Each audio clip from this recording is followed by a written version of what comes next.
गोड करंजी तर तुम्ही नेहमीच खाल्ली असेल, पण अशी तिखट करंजी तुम्ही कधी बनवली आहे का? अशा तिखट करंज्या तुम्ही नाश्त्यासाठी, मुलांना टिफिनसाठी किंवा कुठे प्रवासाला जाणार असाल, तर बरोबर बनवून नेऊ शकता. कारण या गव्हाच्या पिठापासून बनवल्या आहेत, त्यामुळे या पौष्टिक तर आहेतच, पण खायला सुद्धा खूपच छान लागतात. तर या बनवण्यासाठी कढईमध्ये थोडंसं तेल टाकून घ्यायचं. त्यामध्ये थोडंसं जिरं, पांढरे तीळ, हळद, बारीक चिरलेली कोथिंबीर टाकून परतून घ्यायची. अर्धा चमचा मीठ टाकायचं, 1.5 वाटी पाणी टाकायचं आणि या पाण्याला एक उकळी येऊ द्यायची. नंतर यामध्ये 1 वाटी गव्हाचं पीठ टाकायचं आणि हे विस्करणे किंवा उलताण्याने यामध्ये चांगलं मिक्स करून घ्यायचं. 1 वाटी गव्हाच्या पिठासाठी आपण यामध्ये 1.5 वाटी पाणी घेतलं आहे.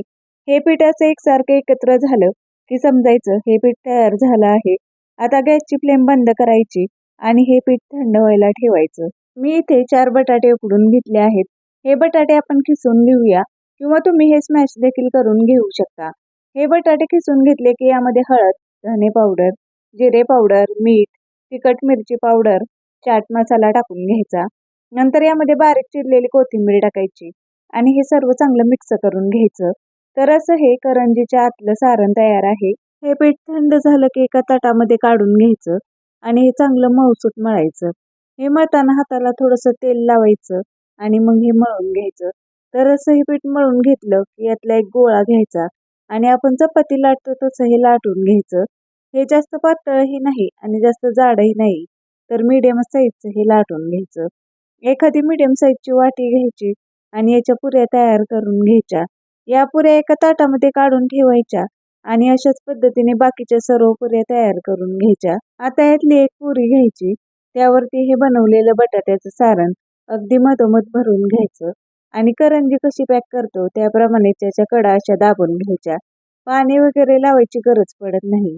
गव्हाचं पीठ असल्यामुळे या कडा व्यवस्थित चिकटल्या जातात. तर अशाच पद्धतीने मी सर्व करंज्यांमध्ये सारण भरून घेतलं आहे. आता एका बाउलमध्ये 2 चमचे गव्हाचं पीठ, थोडंसं मीठ, थोडंसं जिरं, पांढरे तीळ, बारीक चिरलेली कोथिंबीर आणि पाणी टाकून हे मिक्स करून घ्यायचं.